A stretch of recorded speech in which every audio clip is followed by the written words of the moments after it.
So I'm making the 18-inch doll dress right now, and what I've done so far is I have serged all the side seams, the shoulder seams.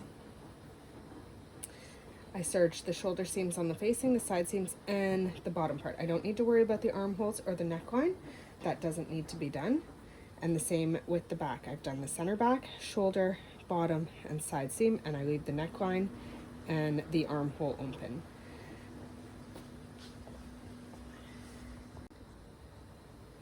I've stitched from just below the armhole down.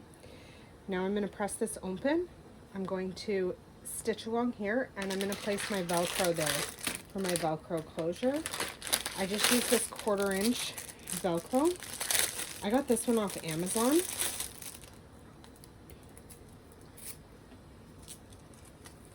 You can stitch it and then apply it, or you can apply your Velcro while you're doing that top stitch to hold it in place.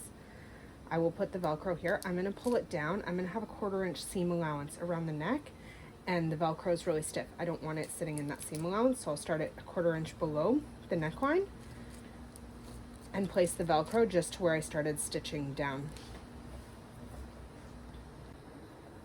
So I folded it over, I stitched the Velcro on the top, on the bottom. I did not fold it over, I just placed the Velcro flat, and now that will seal, and you can see it a little bit, but not bad. It's okay for doll clothes. Nice and easy for little hands to open and close as well. The next step is we're going to attach the facing. Normally with a dress we would attach the shoulders, but because we're not going to be able to pull through the it's going to be so narrow, what we're going to do is we're going to attach the facing through the neck hole and the arm on the front and the back, and then we will attach the shoulders and the side seams after. So I'm going to stitch through the armholes and the neck hole on the front and the back. The facing, you'll have a little bit left over. It's okay. Once we turn it, we'll deal with that little extra after. The facing has been applied where I've attached the armholes and the neckline. I'm going to need to snip these corners before turning. Oh, not yet, sorry. Don't need to snip those corners because it's turned right through.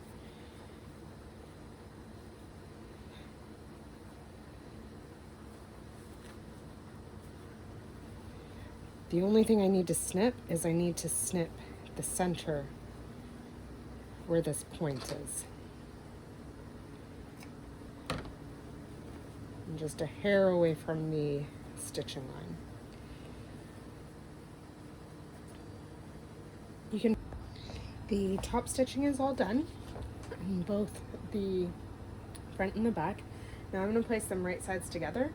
I'm going to attach the shoulder seams together, and I'm going to attach the side seams together. Once that's done, I will serge around the bottom as well.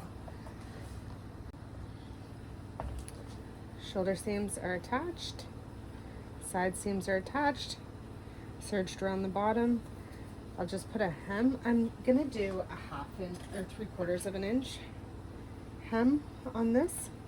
So I'm going to put a few anchor points, keep my hem as even as possible. I'm not great at eyeballing an exact measurement. I like to keep the seams pressed open on the side. Less bulk reduces it.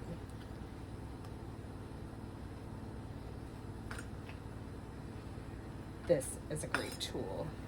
Absolutely love it. It saves me so much time when I'm turning hems.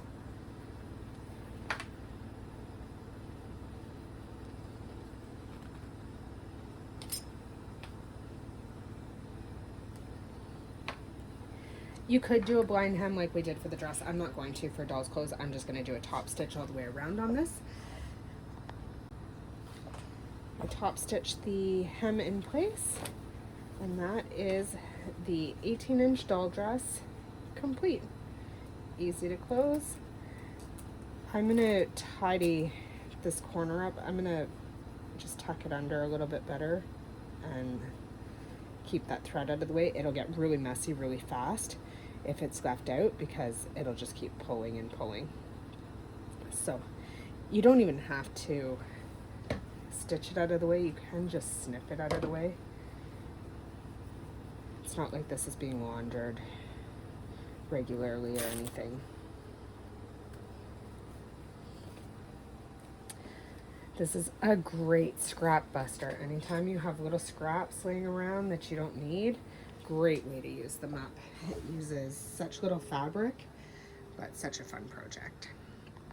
If you enjoyed this content, please like and subscribe to this channel and stay tuned for more projects to come.